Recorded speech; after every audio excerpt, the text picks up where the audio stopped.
नमस्कार, मैं हूं आपके साथ वैशाली और आप देख रहे हैं दिराना न्यूज चैनल।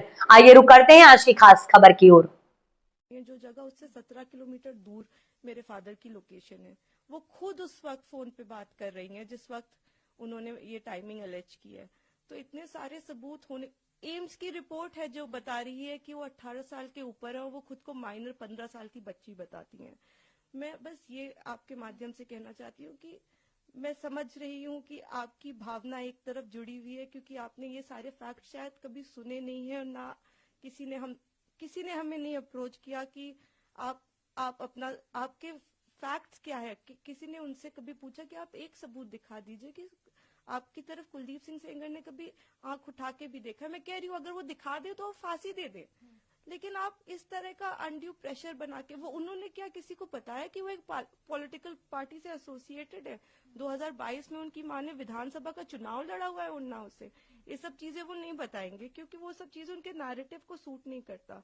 हम भी 2 बेटियां हैं, 8 साल से ड्यू प्रोसेस, मतलब हम कभी धरना देने नहीं बैठे, हम कुछ नहीं किया, हम ड्यू प्रोसेस पे विश्वास रखते और आज भी हमें पूरा विश्वास है कि अंत में, क्योंकि हमारा केस इतना स्ट्रांग है, अंत में हमारी जीत होगी। लेकिन 8 साल हो गए, मैं आपसे हाथ जोड़ के विनती करती हूँ कि प्लीज एक बार मेरिट्स पे हमारा केस सुन लिया जाए। हम कोई दरिंदे नहीं है, हम भी नॉर्मल परिवार हैं और वो हमें कुछ भी पावरफुल बोल ले या कुछ भी कह ले, असल बात तो यही है ना कि 8 साल से इतने सबूत होने के बावजूद वो जेल में बंद है क्योंकि एक बार आपने ऐसा झूठा इल्जाम उन पे लगा दिया। मैम, और जो आप फैक्ट्स की बात कर रहे हैं,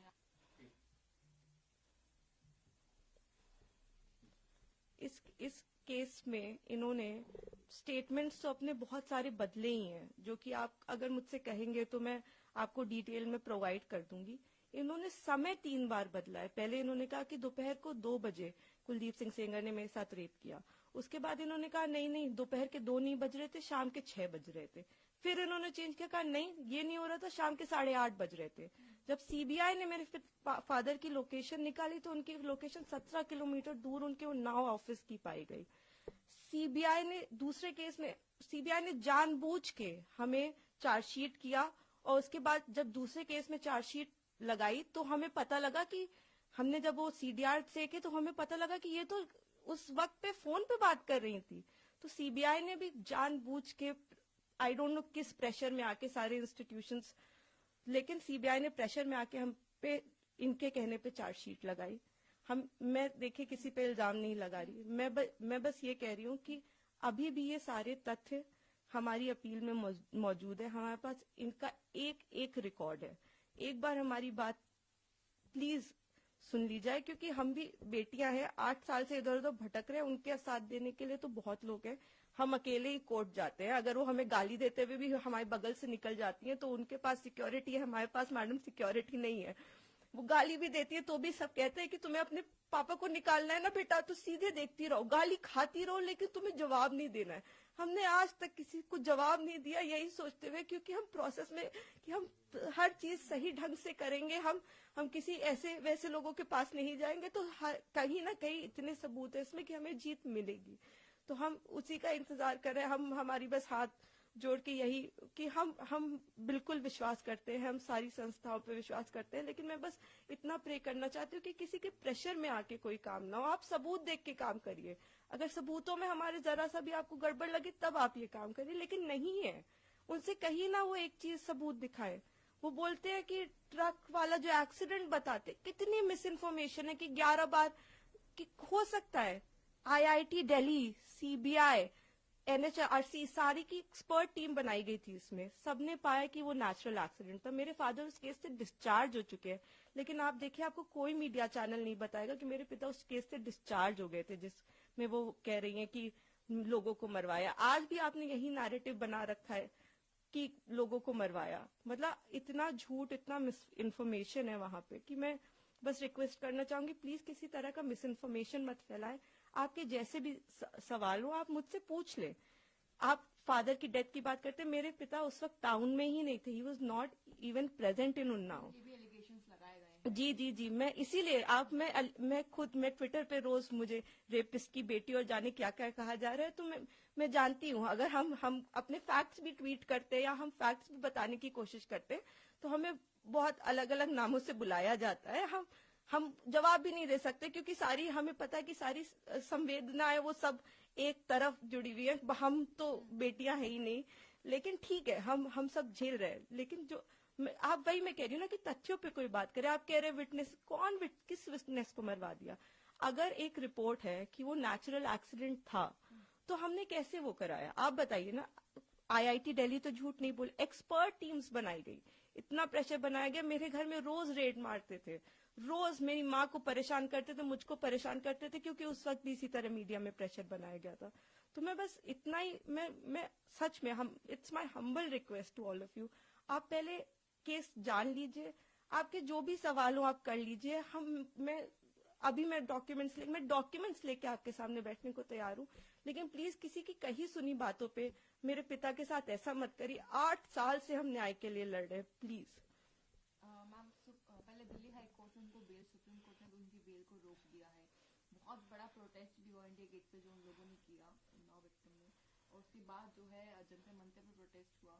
जी, मैं सारी चीजें देख रही हूँ। मैंने आपको इसीलिए बताया कि कुछ उनके पॉलिटिकल अफिलिएशंस भी हैं, और मुझे कोई वो बिल्कुल प्रोटेस्ट करे, लेकिन जहां वो प्रोटेस्ट कर रहे हैं उनसे आप एक बार जाके कह दीजिए कि आप प्लीज सबूत दे दीजिए, एक बार दिखा दीजिए कि क्या सबूत है कि कुलदीप सिंह सेंगर ने आपके साथ ऐसा ऐसा किया। एक बार मैं मीडिया के मेंबर से रिक्वेस्ट है कि कोई भी एक बार जाके उनसे पूछ ले कि आप एक सबूत दे दीजिए। मैडम, मैंने तो 6-7 पॉइंट बताए हैं, आप एक पॉइंट बता दीजिए कि ये सबूत है कि आपके साथ ऐसा ऐसा उस दिन हुआ, सिवाय आपके बोलने के, जिसमें भी आपने कई बार अपने बयान बदले हैं।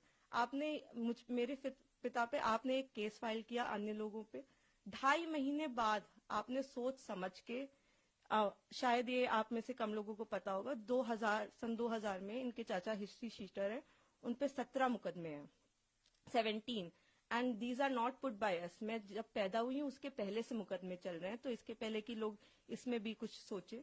17 मुकदमे सन 2000 में वो मेरे चाचा पे अटेम्प्ट टू मर्डर का उनके ऊपर केस चला है, वो इस वक्त तिहाड़ में बंद है, जो इनके चाचा है। तो आज की इनकी दुश्मनी नहीं है हमसे, इनकी दुश्मनी हमसे पुरानी है। तो बहुत सारे कारण हैं। अगर आप कोई भी मुझसे सवाल पूछना चाहते हैं तो आप मुझसे डिटेल पूछे, मैं सारी सवालों का आपका जवाब। मैं बस चाहती हूँ कि आप फैक्ट्स पे बात करें। आप एक बार, मैं भावनाएं समझती हूँ सबकी, किसी को भी, मैं खुद एक बेटी हूँ, मुझे ये कहानी किसी बच्ची की सुनाई जाती तो मैं भी शायद ट्विटर पे गालियां ही लिख रही होती, लेकिन उस कहानी में कितना सच है ये जान लीजिए कि दूसरी तरफ भी हैं बेटियां, दूसरी तरफ भी लोग हैं। जिस इंसान को आप इतना बुरा समझ रहे हैं वो नहीं है, वो 2 बच्चियों के। और मैं इसलिए नहीं कह रही कि आप आर्ग्यूमेंट्स वो लेके आए, लेकिन वो भी इंसान, क्या उन्होंने देखा भी आंख से? आप एक प्रूफ दे दीजिए और आप मेरे पिता को फांसी पे चढ़ा दीजिए। मैं कह रही हूँ, अगर एक भी सबूत है कि मेरे पिता ने उस लड़की की तरफ आंख उठा के भी देखा है तो आप मेरे फादर को फांसी दें। लेकिन अगर वो सबूत नहीं है तो हमें पूरा हक है कि हमारे भी सबूत सुने जाएं। प्लीज हमें वो मौका दीजिए। तो मैम, आपने फैक्ट्स का जिक्र किया है, तो जब इनको बेल दी तो क्या इन्हीं फैक्ट्स के बेसिस पे बेल मिलती है, कहना सही होगा? बिल्कुल, आपने शायद डिटेल्ड ऑर्डर देखा होगा, उसमें मेरे जो सीनियर एडवोकेट रहे, उन्होंने, मिस्टर एन हरिहरन जी, उन्होंने सारे पॉइंट्स पे आर्ग्यू किया था। उन्होंने आर्ग्यू किया था कि ये माइनर नहीं थी, एम्स की रिपोर्ट है। उन्होंने आर्ग्यू किया था कि 3 अलग अलग इन्होंने टाइम बताए। उन्होंने आर्ग्यू किया था कि हमारे पिता की सीडीआर लोकेशन 17 किलोमीटर दूर की। उन्होंने आर्ग्यूमेंट किया था कि ये फोन पे है। आप, ऐसा नहीं है कि कोर्ट के सामने हम जाके कह दिया हम पब्लिक सर्वेंट नहीं है और कोर्ट ने कहा कि आप रिहा हो जाइए। हमने पूरी चीज कोर्ट के सामने प्रस्तुत की और हर चीज लीगली हुई है। मैं कह रही हूँ कि जो लोग ऑर्डर का ऑपरेटिव, आप पूरा ऑर्डर पढ़िए ना, कि क्या हमारी तरफ से सिर्फ एक ही आर्ग्यूमेंट किया गया है। हमने पूरी चीज, हमने 5 पॉइंट अपने कोर्ट के सामने रखे हैं। तो अभी आखिरी सवाल है मैम मेरा आपसे, अभी सुप्रीम कोर्ट ने ब्रीफ को आप कैसे देखते हैं? देखिए, ये तो आप लोग बेहतर समझते हैं कि वेकेशंस में, और आपने मुझे ऑलरेडी बताया ही